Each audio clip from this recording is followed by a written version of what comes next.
entre Sabine et vous. Richard de Witt, bonjour. Bonjour. Comment allez-vous ? Je vais très bien, merci. Richard de Witt du groupe Il était une fois, et moi j'ai envie de dire il était plusieurs fois.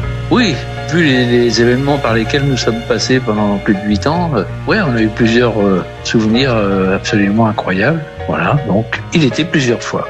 Alors, vous êtes le batteur avec 4 autres garçons, avec un nom de groupe du conte de fées. C'est un conte de fées, c'est cette histoire. D'ailleurs, vous, on vous appelait Riton, dites-moi. Oui, ça date de ma prime jeunesse, parce que mon grand frère s'appelait Henri, et comme il m'emmenait souvent voir ses copains, on l'appelait Riton, évidemment. Et puis après, j'étais le petit frère à Riton, et de fil en aiguille, mes amis à moi m'ont appelé Riton. Il y a encore des copains qui m'appellent Riton, hein. Il y a les restes. Okay. Votre voix, Richard, est indissociable dans nos souvenirs. Nous connaissons tous la mélodie de J'ai encore rêvé d'elle. Comment est né ce dialogue vocal si angélique avec, j'ai envie de dire là aussi, la princesse Joëlle Mangelsen? Oui, cette chanson, c'est un miracle, hein, dans la mesure où c'est celle qui m'a pris le moins de temps à composer. J'ai fait un piano, j'ai trouvé une suite d'accords qui me plaisait beaucoup. J'ai enregistré ensuite une basse et la voix de Joëlle avec un petit synthé, et c'est tout. Voilà, j'avais piano, basse et la voix de Joëlle en synthé. Donc ça m'a pris genre 1 heure, quoi. La mélodie m'est tombée du ciel. J'ai appelé ça opéra au début parce que toutes mes maquettes, je chantais en yaourt, en faux anglais, voilà. Et puis Serge Collen, qui était le parolier du groupe et le compagnon de Joëlle, travaillait surtout la nuit et il nous a fait ce texte merveilleux sur J'ai encore rêvé d'elle, entre autres, mais sur plein d'autres chansons du groupe, évidemment. Une bulle dont les Français ne veulent pas sortir. J'ai composé cette chanson en 1975, donc ça fait 51 ans maintenant, puisque nous sommes en 2026. Si on nous avait dit à l'époque, mais en 2026, il y a encore des radios et des gens qui écouteront J'ai encore rêvé d'elle, on aurait rigolé doucement, quoi. Parce que, voilà, la maison de disques était pas fan du titre. Voilà, il y avait une phrase qui les gênait beaucoup, c'était et les draps s'en souviennent. Je l'ai rêvé si fort que les draps s'en souviennent. Oui, on allait être interdit sur RTL notamment, avec Monique Lemarcy, qui était une programmatrice un petit peu rigide comme ça. Bon, en fin de compte, écoutez, on a commencé la promo de l'album sur une autre chanson où Joëlle chantait seule, parce qu'on me reprochait la maison de disques pensait que Joëlle chantait pas assez dans J'ai encore rêvé d'elle, et qu'il y avait pas de refrain, et que si et que ça, et bon, ça leur plaisait pas trop, quoi, voilà. Et en fin de compte, les radios ont dit, mais vous êtes fous, nous on va jouer J'ai encore rêvé d'elle, même si ça fait presque 4 minutes, c'est pas grave, c'est une tellement belle chanson que bon, et c'est parti comme une traînée de poudre, là. On a été disque d'or en 15 jours, ça a continué par la suite. Voilà, c'était merveilleux, franchement.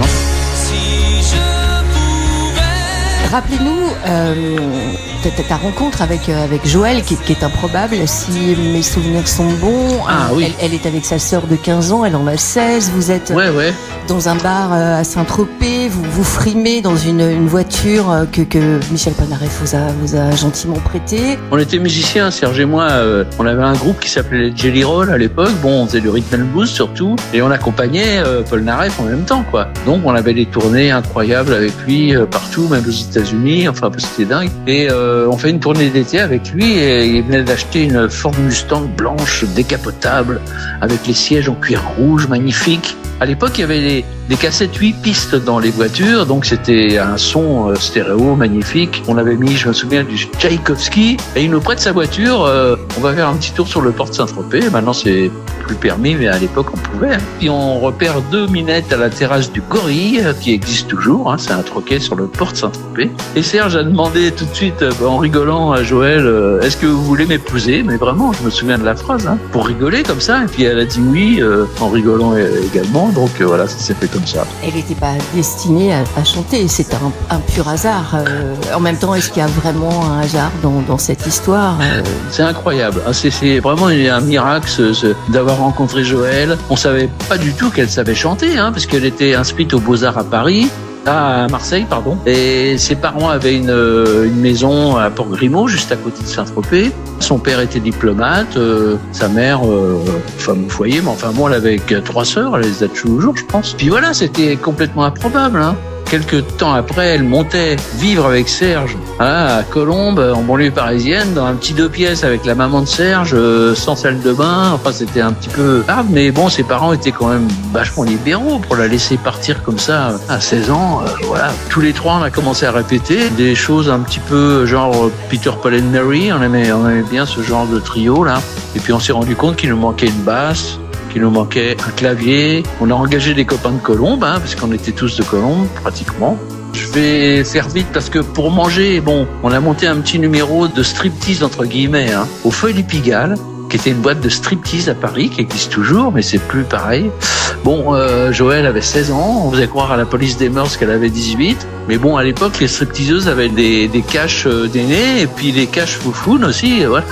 Donc, notre petit numéro, c'était vraiment pas vulgaire, c'était l'histoire du cinéma, voilà. Mais ça nous permettait de manger, carrément, le soir, parce qu'on n'avait pas vraiment de boulot. Et donc voilà, ça a commencé comme ça. Et vous l'avez été, toi et les musiciens derrière le micro, parce que tu composes en 2 heures ce titre, donc qui est J'ai encore rêvé d'elle.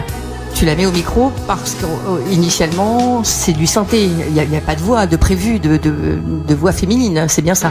Oui, voilà. Non, mais le problème, on a fait notre premier album, on a signé pour un premier album chez Pathé Marconi en 1972. On enregistre un album où j'avais aucune composition dedans. On a enregistré 9 titres qui étaient très pop, très underground, tout ce que tu veux. Il n'y avait pas vraiment de tube là-dedans. Et donc, il nous manquait un titre, il en fallait impérativement 10. Donc, moi, j'avais une petite chanson que j'espérais enregistrer seul parce que les groupes, j'en avais fait tellement que, bon, j'y croyais plus trop. J'avais envie de chanter seul. Bon, voilà, c'est comme ça. Et donc, je fais écouter Rien qu'un ciel, que j'avais composé, paroles et musique chez ma maman, un jour de cafard, où j'avais pas de copine, où il faisait moche, et j'ai composé Rien qu'un ciel, un peu d'eau, des fleurs et quelques hirondelles, et tu as tout pour être heureux. Magnifique. Donc, je fais écouter ça à mes potes, et en fin de compte, oui, c'est une petite chanson, bon, voilà. En une après-midi, c'était enregistré au studio Pathé Marconi. À l'époque, 8 pistes, il n'y avait pas plus que 8 pistes, Maintenant, là, c'est infini les pistes pour enregistrer. Mais à l'époque,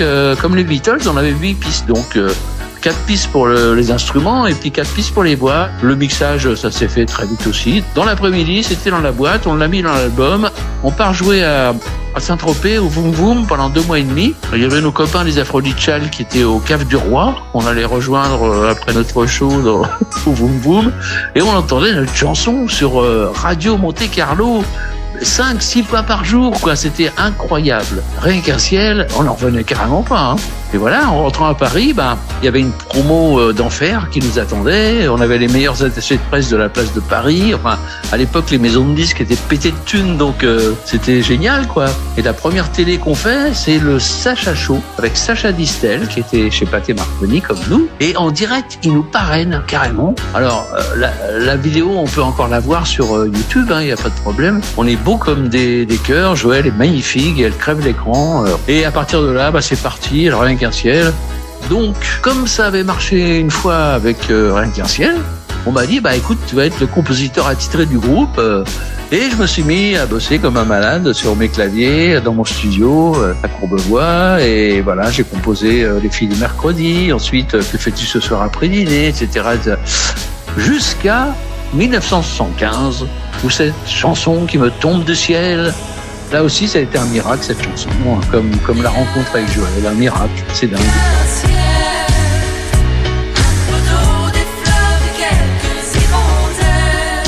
Est-ce qu'il est difficile, Richard, ou pas, de rêver quand on est si jeune, avec un titre pareil, qui est devenu un patrimoine national ?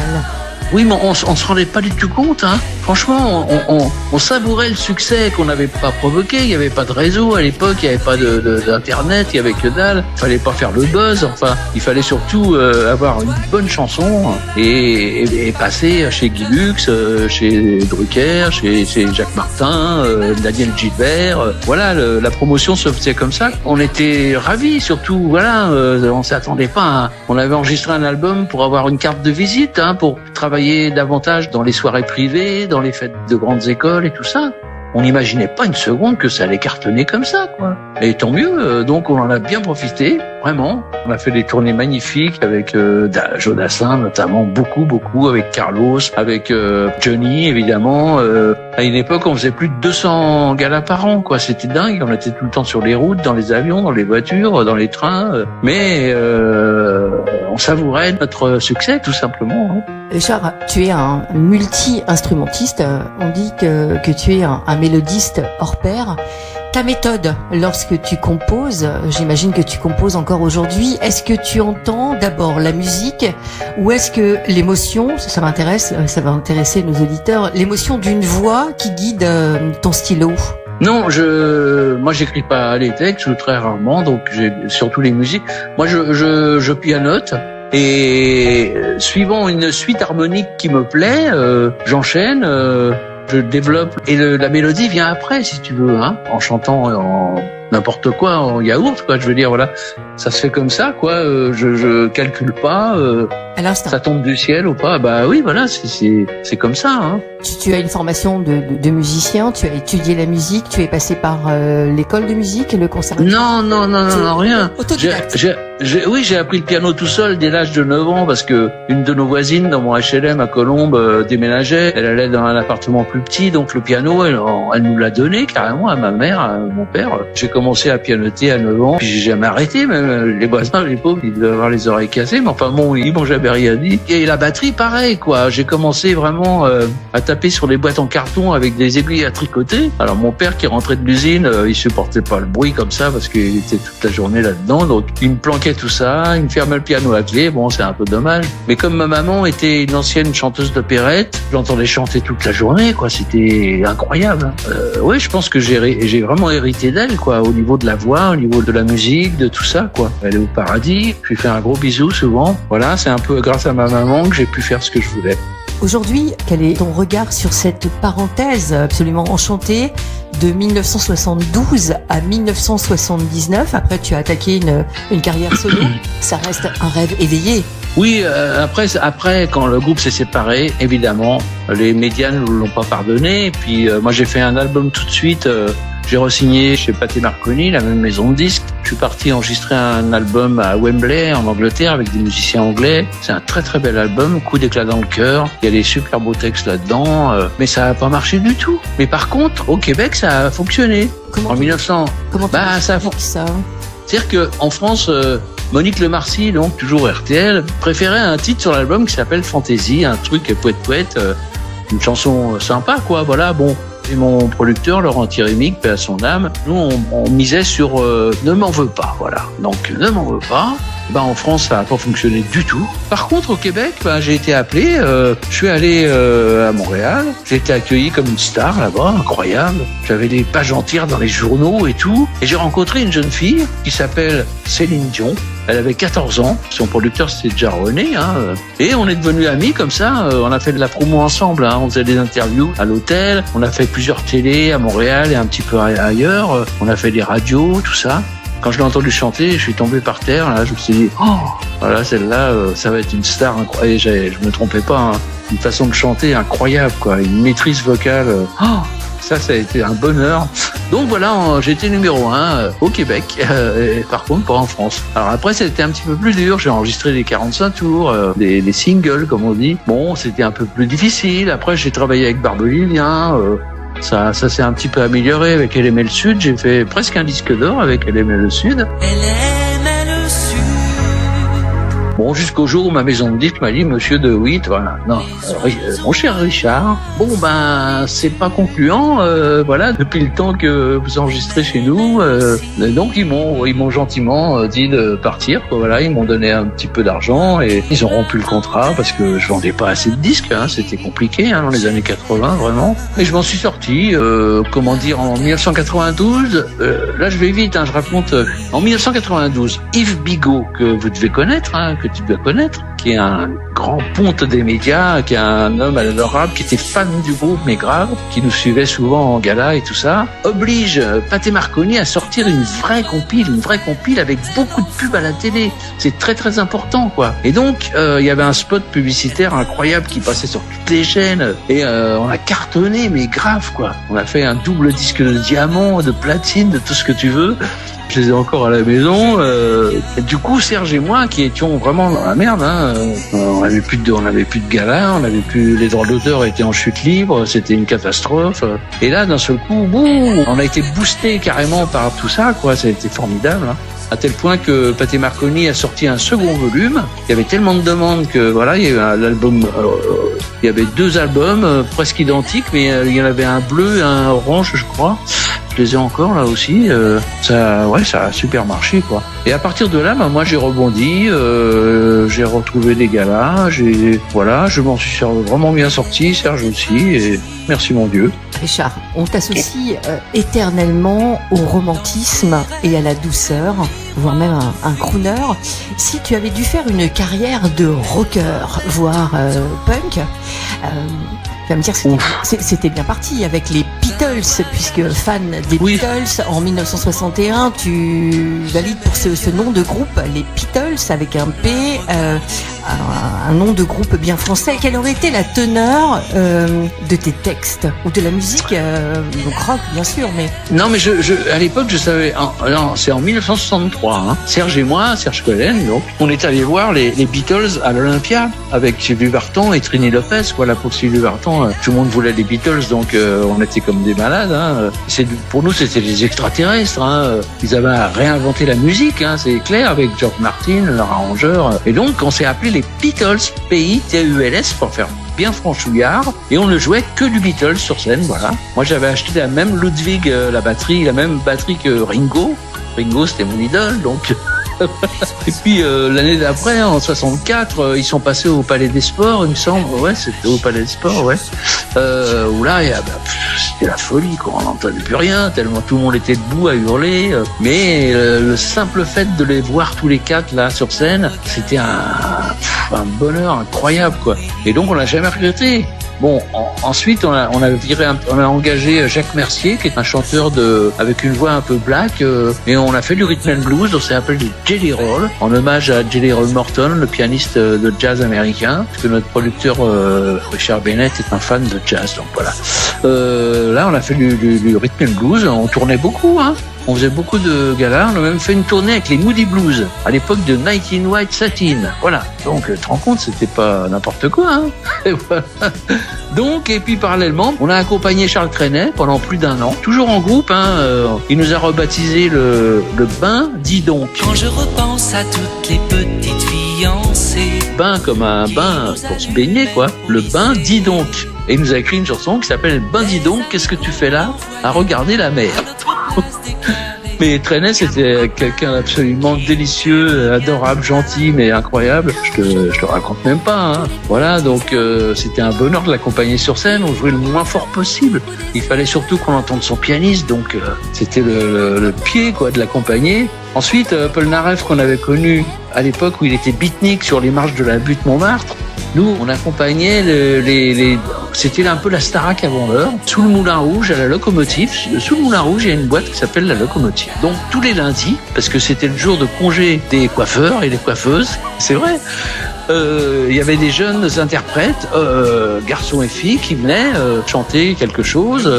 C'était un crochet, voilà. Et nous, on les accompagnait. Et un jour, on a accompagné Paul Naref, qui était absolument inconnu, qui était un beatnik, avec sa guitare, là. Et il a gagné le concours. Bon, les années passent. Il sort la poupée qui fait non, et puis il devient vraiment une star. Il nous contacte un jour, voilà. Il avait envie qu'on l'accompagne parce qu'il avait des musiciens trop âgés.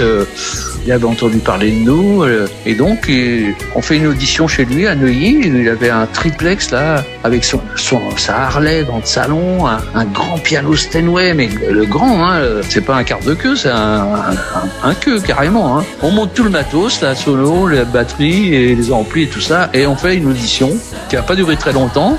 On a fait des rock'n'roll avec lui et ça a gazé tout de suite. Et à la suite de ça, on l'a accompagné à travers, je te dis, le Japon, l'Europe, le Brésil, pendant 2 ans et demi, quoi. C'était magnifique, Paul Naref. Quel panard. C'est grâce à lui qu'on a rencontré Joël à Saint-Tropez, Si on l'avait pas accompagné, jamais on aurait rencontré Joël. Comme quoi, j'ai l'impression que c'est écrit, quoi, quelque part, là-haut. Ouais, c'est dans le grand livre, comme disait mon ami Karine Cassel, tout est écrit dans le grand livre. Bon, ok, d'accord. Tout s'est enchaîné, mais magnifiquement, quoi. Tout, voilà, je je me dis que j'ai eu beaucoup de chance, quoi. Puis mes copains aussi, tout ce qu'on a vécu d'incroyable, quoi, le magnifique, de surnaturel presque. Ouais, je remercie le ciel tous les jours, moi. J'arrive encore à en vivre, hein, vraiment, quoi. De nombreux artistes aujourd'hui revendiquent l'héritage de la pop des années 70. Quel est ton ressenti de voir ton rêve, qui lui est devenu une référence pour la nouvelle génération? Nous, on a été très fans de toute la musique anglo-saxonne, hein, de tous les bords. Donc ça nous a nourris, hein. Et j'aimais bien aussi Sergio Mendes, des gens comme ça, enfin. Puis Stevie Wonder également, Michael Jackson évidemment déjà avec les Jackson 5 et puis plein d'autres, quoi. Poco, Queen déjà qui était, ça nous a nourris tout ça, hein. Elton John, Paul McCartney, enfin. Quand ces gens-là vont disparaître, je vais pleurer. Elton, attends. Mick Jagger, c'est pas possible. Ah non, Mick Jagger, c'est pareil, quoi. Mais enfin, moi, ceux qui m'ont le plus inspiré, c'est vraiment Elton John et Paul McCartney, qui est un immense compositeur, mais grave. C'est un mélodiste de fou.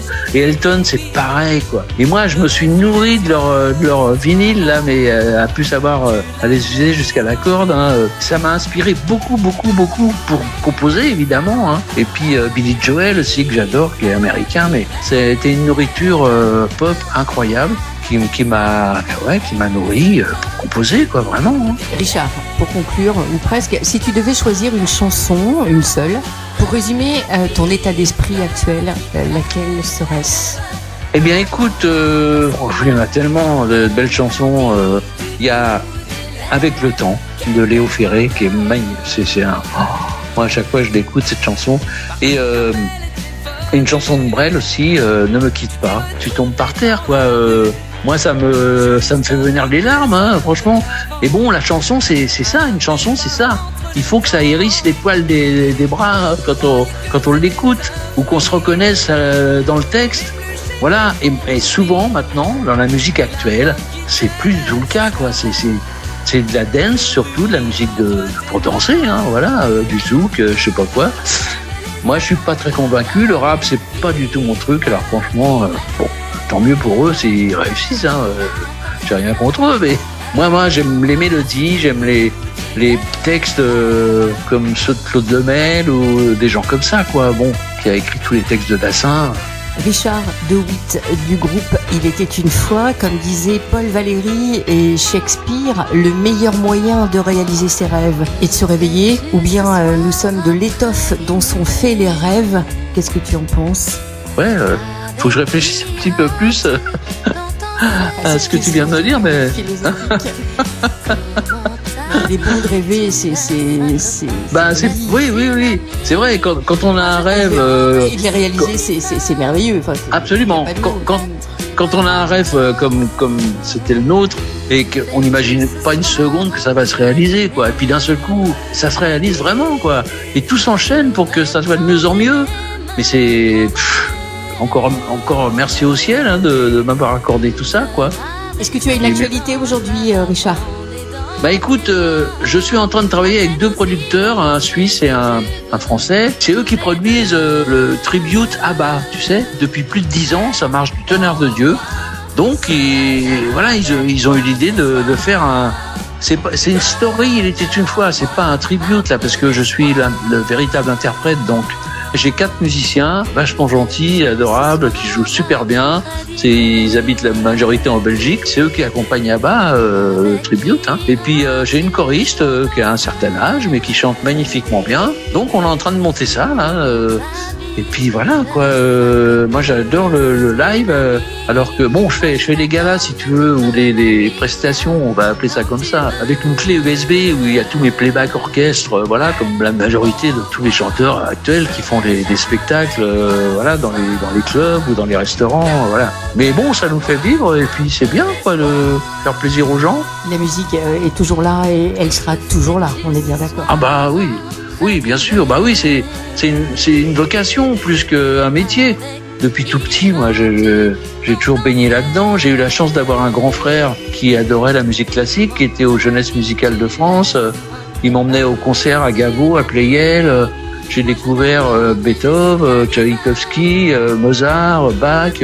J'ai baigné là-dedans et ma maman qui chantait toute la journée en plus. Je pouvais pas faire autrement que de graviter dans le milieu de la chanson et de la musique. Hein. C'était évident. Hein. Richard, merci infiniment pour toutes ces confidences. Ouais. Au plaisir. C'était très intéressant, très riche. Merci beaucoup, Richard. À très vite. À très vite. Merci infiniment de m'avoir accordé un petit peu de ton temps, c'est précieux. À bientôt. Merci.